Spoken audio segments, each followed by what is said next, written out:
ஆரோக்கியம் தரும் உணவு நலம் சேனலுக்கு உங்களை வரவேற்கிறோம்.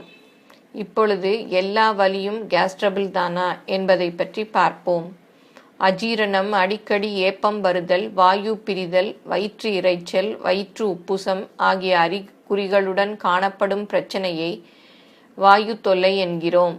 இது வயிற்றில் மட்டுமே ஏற்படக்கூடிய பிரச்சனை.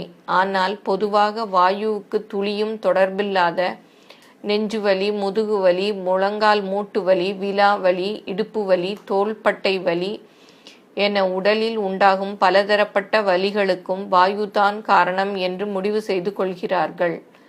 வாயு எப்படி உற்பத்தியாகிறது எனும் அறிவியலை தெரிந்து கொண்டால் இதன் உண்மை புரியும்.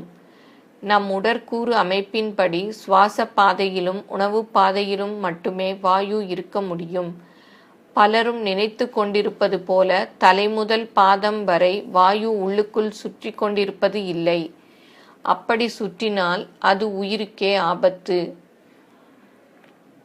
நாம் அவசரமாக சாப்பிடும்போது, பேசிக்கொண்டே சாப்பிடும்போது, காஃபி, டீ மற்றும் மென்பானங்களை உறிஞ்சி குடிக்கும்போது நம்மை அறியாமலேயே காற்றையும் சேர்த்து விழுங்கி விடுகிறோம்.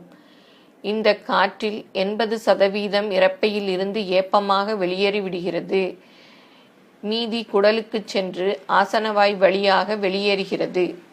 குடலில் உணவு செரிக்கும் போது அங்குள்ள தோழமை பாக்டீரியாக்கள் நொதித்தல் மூலம் பல வேதி மாற்றங்களை ஏற்படுத்துவதால் hydrogen, carbon dioxide, nitrogen, oxygen, methane என பலதரப்பட்ட வாயுக்கள் உற்பத்தியாகின்றன.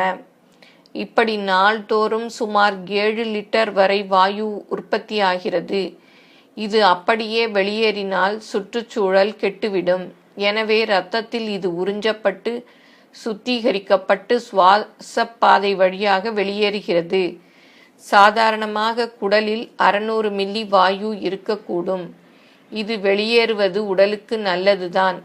சாதாரணமாக மேலே சொன்ன வாயுக்கள் பிரியும் போது துர்நாற்றம் இருக்காது.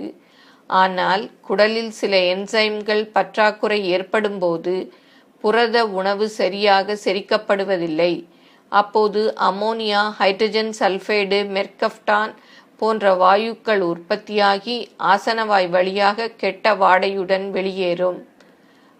புரத உணவுகள், கிழங்குகள், வெங்காயம், முட்டைக்கோஸ், பீன்ஸ், காலிஃப்ளவர் போன்ற காய்களை அதிகமாக சாப்பிடுவதாலும் மலச்சிக்கல், அமீபியாசிஸ், குடல் காசநோய், புற்றுநோய் போன்றவற்றாலும் வாயு அதிகமாகலாம்.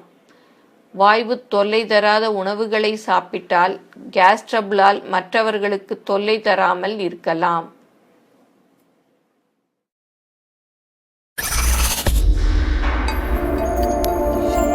எங்களது இந்த பதிவு பிடிச்சிருந்தா லைக் பண்ணுங்க. இது பிறருக்கு பயன்படணும்னா ஷேர் பண்ணுங்க. மேலும் இது போன்ற பல பயனுள்ள தகவல்களுக்கு எங்கள் சேனலை சப்ஸ்கிரைப் பண்ணுங்க. நன்றி, வணக்கம்.